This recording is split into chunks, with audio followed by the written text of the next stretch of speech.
Hello everyone, my name is Milav Gupta and you are watching me on my YouTube channel MG edutainment. दोस्तों, ये video NMS के 10th और 12th class के उन students के लिए है जो लोग अप्रैल 2022 के एग्जाम्स की तैयारी कर रहे हैं, लेकिन अभी वो डाउट में है कि उनके एग्जाम्स होंगे या नहीं होंगे।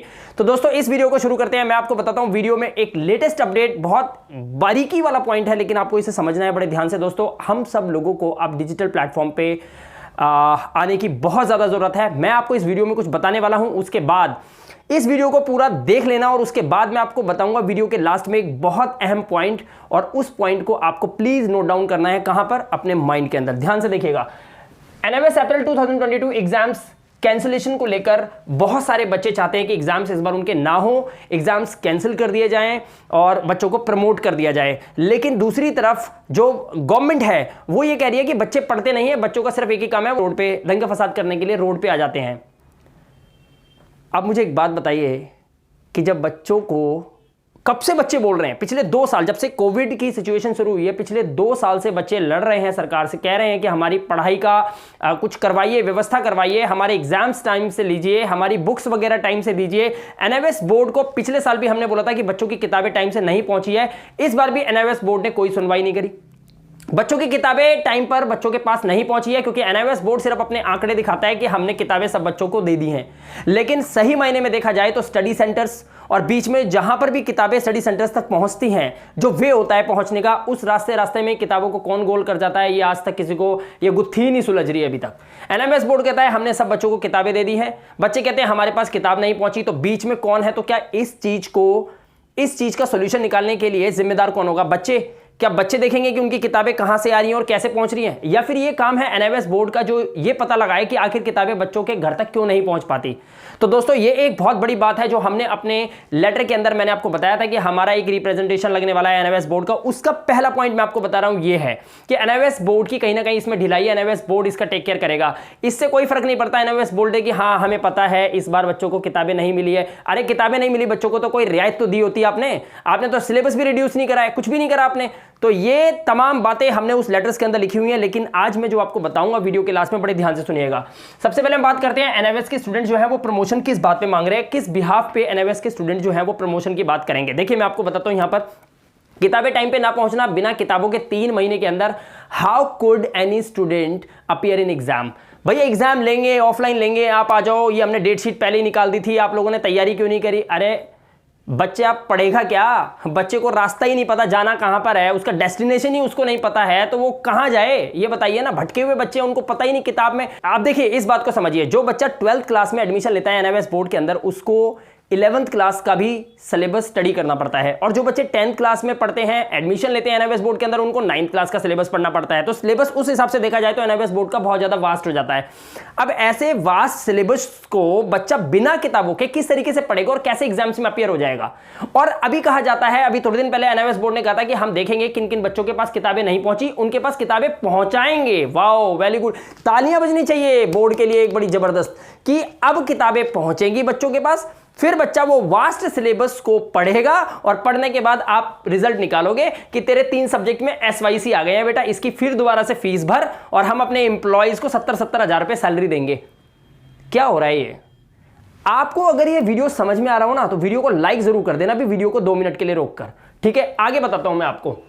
स्टूडेंट्स ने प्रमोशन की डिमांड सिर्फ किताब को लेकर ही नहीं करी है। यहां पर दूसरा पॉइंट भी आता है, बच्चों की स्टडीज, जो स्टडी सेंटर खोले गए थे, जिन स्टडी सेंटर्स में बच्चों की पढ़ाइयां होती थी, वो स्टडी सेंटर जब बंद पड़े हुए थे, तो टीचर्स जो है किस बिहाफ पर, यानी कि एनएमएस बोर्ड किस हिसाब से बच्चों के एग्जाम जो है इसी 2 महीने के बाद, यानी कि अप्रैल 6 तारीख से शुरू कर देगा। किस बिहाफ पे लोगे आप एग्जाम बच्चों की? आपने बच्चों को पढ़ाया क्या है? मुझे बताइए, क्या पढ़ाया बच्चों को? उनका कहना है कि बच्चों को ऑनलाइन क्लासेस दी गई हैं। अरे ऑनलाइन क्लासेस दी गई हैं, टीचर्स तो 1 महीने में अपना सिलेबस खत्म करके बोल रहा है मैंने बच्चों को पढ़ा दिया, ये चैप्टर खत्म हो गया।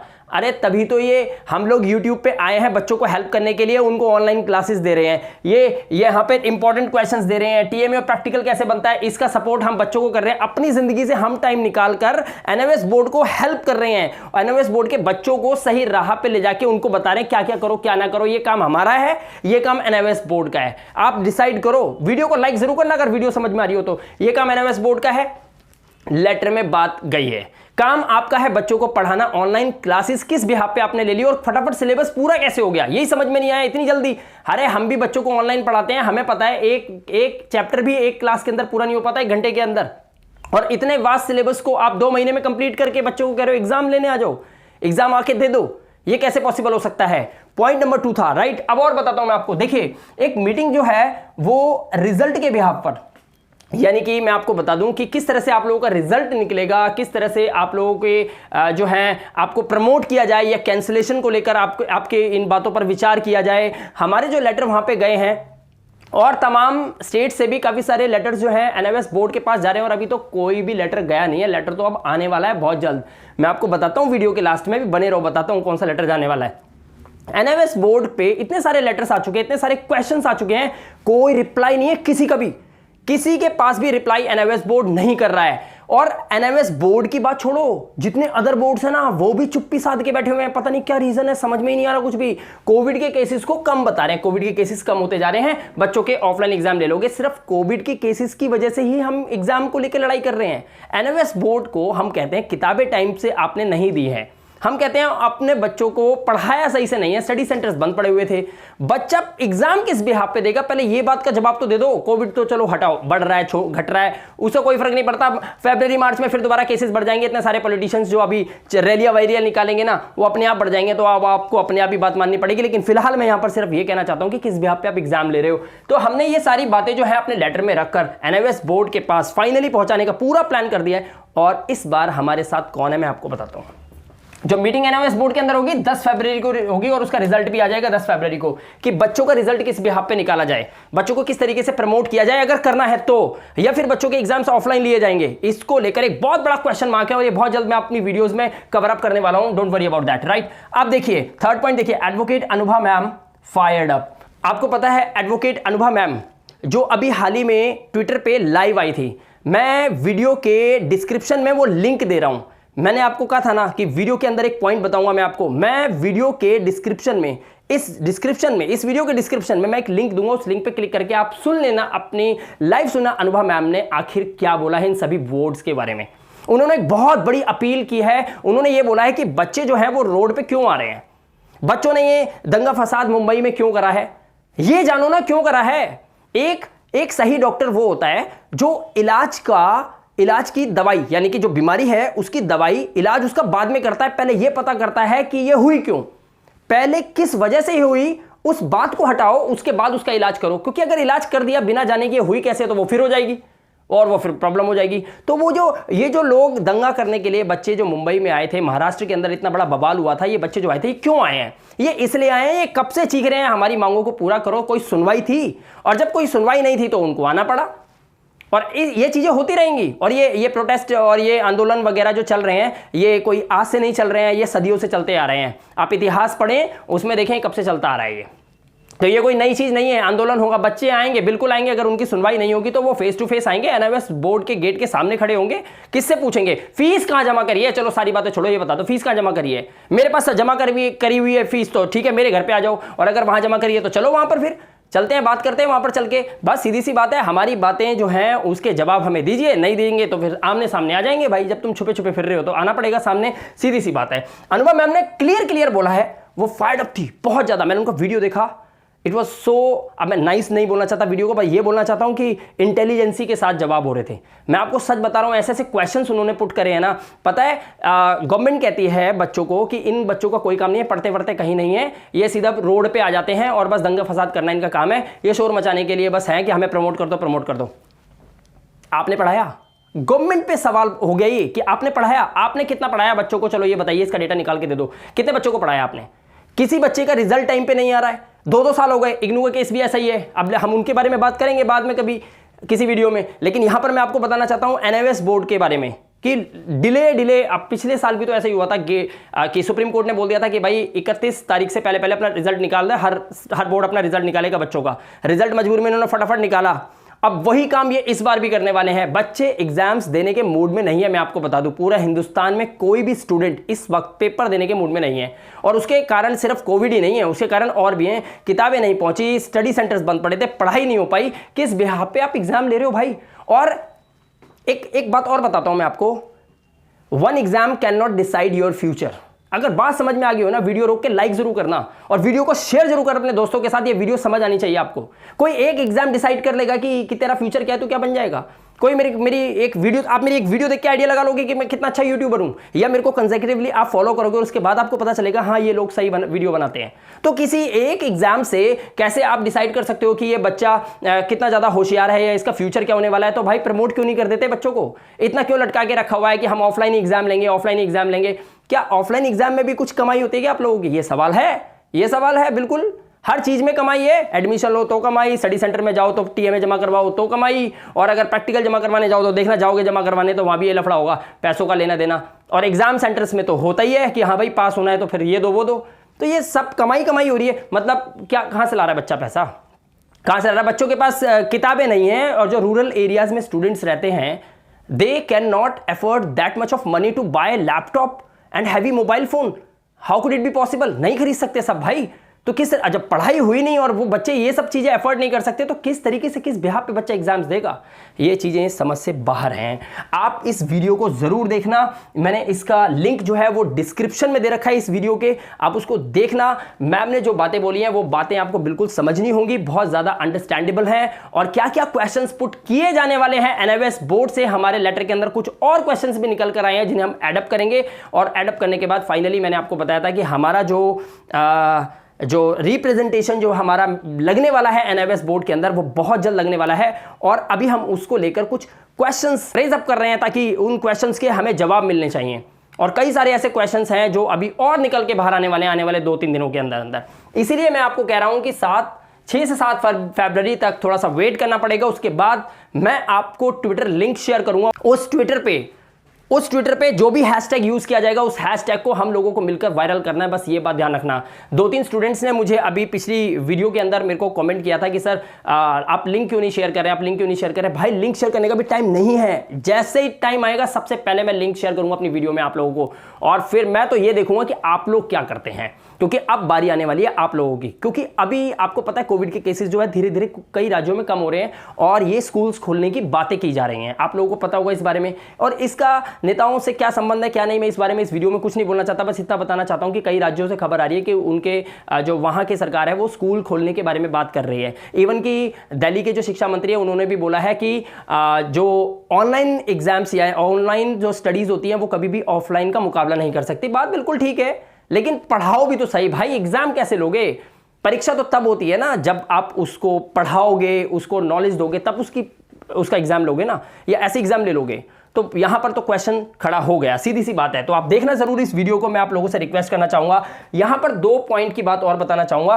कीप आइज ऑन, अपनी आंखें जरूर रखना, 2 जगह पर ध्यान रखना। अगर प्रमोट हुए ना दोस्तों, अगर हम लोग ये फाइट जीत गए ना, तो प्रमोशन 2 ही बिहाफ पे होगा, ध्यान रखना। क्योंकि अनुभव मैम ने वीडियो में बोला है कि सभी स्टेट पे जितने भी बोर्ड्स हैं उन सब बोर्ड को मैं आग्रह करती हूं कि आप लोग बच्चों के असेसमेंट लेना शुरू कर दीजिए। अभी टाइम है। अभी क्या चल रहा है? मंथ है, आप देखिए फरवरी है, पूरा मार्च पड़ा है, अप्रैल पड़ा है जिसमें आप एग्जाम्स ले रहे हो। असेसमेंट लेना शुरू कर दो बच्चों के, छोटे छोटे असेसमेंट ले लो, उससे आइडिया लग जाएगा और उसके बिहाफ पे आप बच्चे का रिजल्ट क्रिएट कर सकते हो। कोई प्रॉब्लम नहीं है। और महान हो आप तो, आपने तो पिछले साल भी किया था तो इस बार भी कर दोगे, कोई दिक्कत नहीं है। ठीक है, तो अब हमारी आइज किस पे है? आपकी आइज किस पे होनी चाहिए? टीएमए पे। देखो और बोर्ड्स कर सकते हैं, वो अलग तरीके के असेसमेंट ले सकते हैं। किसी भी तरह से बच्चों को कनेक्टिविटी बहुत जबरदस्त है। ठीक है, एक ही बोर्ड है जो आसपास के जो उस एरिया का अपने जो लोकेलिटी है वहाँ के बच्चों को बुला के कंडक्ट करवा सकता है। किसी भी बिहाफ पे ये ऑनलाइन हो सकता है, छोटा मोटा असेसमेंट तो आराम से किया जा सकता है, राइट। इस तरीके से वो कर सकते हैं। लेकिन एनआईओएस बोर्ड के पास ये फैसिलिटी नहीं है। उनके स्टूडेंट्स बहुत ज़्यादा वास्ट हैं, बहुत बड़े बड़े स्टेट्स में फैले हुए हैं, पूरे इंडिया में फैले हुए हैं। तो यहाँ पर पॉसिबल नहीं है एनआईओएस बोर्ड के लिए ये सब करना। तो आप लोगों का प्रमोशन सिर्फ इसी बिहाफ पे होगा, ध्यान रखना। मैं फिर बता रहा हूँ आपको, आपके टीएमए के बेस पे होगा और आपके प्रैक्टिकल्स के बेस पे होगा। तो दोस्तों प्रैक्टिकल का सॉल्यूशन नहीं मिल रहा है, नीचे व्हाट्सएप नंबर है, प्रैक्टिकल के सॉल्यूशन भी ले लो और प्रैक्टिकल को बनाना शुरू कर दो। सारे सॉल्यूशंस अवेलेबल हैं। पहली चीज, टीएमए और प्रैक्टिकल्स को प्राइम फोकस बना के चलना। एनआईओएस बोर्ड के पास आप लोगों को प्रमोट करने के लिए, अगर अदर बोर्ड्स पूरे इंडिया में सब प्रमोट होते हैं बच्चे, तो एनआईओएस बोर्ड अगर प्रमोशन की बात करेगा तो आप लोगों के टीएमए और आपके प्रैक्टिकल्स के को मिंगल करके ही आपका रिजल्ट जो है वो इवैल्यूएट किया जाएगा, ध्यान रखना। ऑब्जेक्टिव क्राइटेरिया क्या आएगा वो मैं आपको 15 दिन पहले ही आपका रिजल्ट निकाल के बता दूंगा, अगर हमें इन दोनों के नंबर्स पता चल जाएं तो। और प्रैक्टिकल्स बहुत ज़्यादा इंपॉर्टेंट है। टीएमए में अगर एक बार टीएमए ना भी जमा करो तो कोई बात नहीं, नंबर कम हो जाते हैं, 20 नंबर 16 नंबर जो भी होता है वो कम हो जाते हैं परसेंटेज के हिसाब से, लेकिन प्रैक्टिकल्स के बिना तो फेल हो आप, SYCP दे देगा आपको। इसलिए प्रैक्टिकल्स की तैयारी तुरंत कर दो। और मैं आपको बता दूं दोस्तों, जो प्रैक्टिकल फाइल आप बनाते रहते हो ना यहाँ वहाँ यहाँ, बहुत शॉर्ट प्रैक्टिकल फाइल बहुत ईजी और बहुत आराम से बन जाती है। बहुत 7 से 8 प्रैक्टिकल्स लिखने होते हैं, उसमें प्रैक्टिकल की कोई फाइल बनाओ, उसमें एक्सपेरिमेंट्स लिख दो 7-8, उन्हीं को थोड़ा सा पढ़ना है आपको। इसी बिहाफ पे आप बहुत अच्छा प्रैक्टिकल दे सकते हो। नीचे लिंक है, आप बात कर सकते हैं, राइट, व्हाट्सएप पे कॉल करके। अब यहां पर देखिए ऑल सब्जेक्ट्स, सारे सब्जेक्ट से इंपॉर्टेंट क्वेश्चंस अवेलेबल हैं, आप चाहो तो पढ़ सकते हो। अप्रैल 2022 के अंदर जिस भी तरह का असेसमेंट होता है या कोई भी आपको एग्जाम्स में किसी भी तरीके से अपीयर होना पड़ा तो आपको उसकी तैयारी पहले से करके रखनी है। सभी सब्जेक्ट के इंपॉर्टेंट क्वेश्चंस अवेलेबल हैं, आप चाहे तो ले सकते हैं। अब मैं आपको बताता हूं कि क्या करना है आपको। देखिए आप लोग एक बात बिल्कुल ध्यान रखना, आप लोगों को अपनी तरफ से पूरी तैयारी करके रखना है, क्योंकि हम रिजल्ट 10 फरवरी को NIOS बोर्ड का फाइनली आ जाएगा। मैं आपको बता दूं, जो भी रिजल्ट उनकी मीटिंग के बाद जो भी फैसला होगा, जो भी वो बात कहेंगे, और अदर स्टेट्स पूरे इंडिया के अंदर ये सब मिलकर ही एक साथ कोई ना कोई रिपोर्ट निकालने वाले हैं। और जो एक बोर्ड निकालेगा उसी को देखकर बाकी के बोर्ड भी जो है रंग बदलते हैं। मैं आपको बता दूं CBSE के बोर्ड का क्या होने वाला है उसके हिसाब से ही NIOS बोर्ड अपना डिक्लेरेशन करेगा। और मैं आपको बता दूं कि ये जो रिजल्ट इनका जो निकल के आने वाला है कि क्या ये किस तरीके से ये स्कूल खुलेंगे सारे या बच्चों के एग्जाम्स ऑफलाइन लेंगे, जो भी बात ये रखेंगे, उसके बाद कायदे से देखा जाए तो उसके बाद हमें अपने प्रोटेस्ट को शुरू करना है। और हमारा प्रोटेस्ट बिल्कुल जायज है। बच्चों के पास किताबें नहीं पहुंची, स्टडी सेंटर्स बंद पड़े हुए थे, ऑनलाइन क्लासेस बच्चों को समझ में नहीं आती, और इतनी जल्दी आपने सिलेबस पूरा करवा दिया और बच्चों के पास किताबें नहीं है तो बच्चे एग्जाम्स देने कैसे जाएं, सीधी सी बात है। और इसको लेकर हम लोग बहुत जल्द ट्विटर पे, हाँ मैं अपना डिस्क्रिप्शन में लिंक शेयर जरूर करूंगा आपके साथ, बहुत जल्द करूंगा। सही समय आने तो थोड़ा सा वेट कर लो, बस थोड़ा सा वेट कर लो, क्योंकि अभी कोई फायदा नहीं है, अभी कोई फायदा नहीं। एक बार बस ये 10 फरवरी को इनका रिपोर्ट आने दो, उसके बाद हम लोग ट्विटर पे आएंगे एक साथ, और एक साथ आकर हम हल्ला बोल करने वाले हैं। सीधी सी बात है, हमें रोड पे नहीं उतरना, कोई बात नहीं, वक्त आना पड़ा तो वो भी देखेंगे, लेकिन अभी हमें फिलहाल वो सब कुछ करने की जरूरत नहीं है। हम सिंसियर तरीके से ये काम कर सकते हैं, बस हमें जोर शोर के साथ ये काम करना है कि हमें हैशटैग को वायरल करना है। और हमारे साथ बहुत बड़े बड़े लोग जो हैं वो सम्मिलित हैं, मैं आपको बता दूं, और होने भी वाले हैं। जो नहीं हुए कनेक्टेड वो भी कनेक्ट हो जाएंगे, क्योंकि आप अनुभव मैम के इस वीडियो को ध्यान से सुनना। मैम ने बोला हुआ है उसमें कि जितने भी स्टूडेंट्स हैं जिनको यूट्यूबर्स जो हैं वो सपोर्ट कर रहे हैं, मैं उनसे बात करूंगी और उसके बाद हम मिलकर एक बड़े मंच पर आएंगे ताकि हम गवर्नमेंट से डिसीजन निकलवा सकें। दोस्तों मैं नेक्स्ट वीडियो में बिल्कुल आपको एग्जैक्ट बताने वाला हूं कि हमें किस तरीके से ये काम करना होगा। आप लोग प्लीज मेरी वो वीडियो मिस मत करना। मैं बहुत जल्द मिलूंगा आपसे अगली वीडियो में, तब तक के लिए अपना ध्यान रखिए, सुरक्षित रहिए। Thank you very much and have a good day. Please watch this video.